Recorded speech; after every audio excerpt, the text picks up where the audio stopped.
این کدو حلوای ساده قراره تبدیل بشه به اولین دسر یلدایی ما، اما نه اون مدلی که همه میشناسن. اگر کدو حلوایی رو فقط با آش رشته یا خروش میشناسید، پس این ویدیو برای شماست.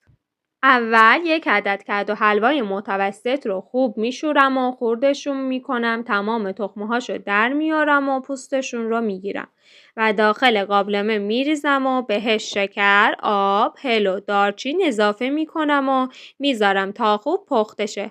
کدو حلواهایی که پخته شد، هل و دارچین رو جدا میکنم و میریزم توی خردکن تا یک پوره کاملا یک دست و مخملی به دست بیاد.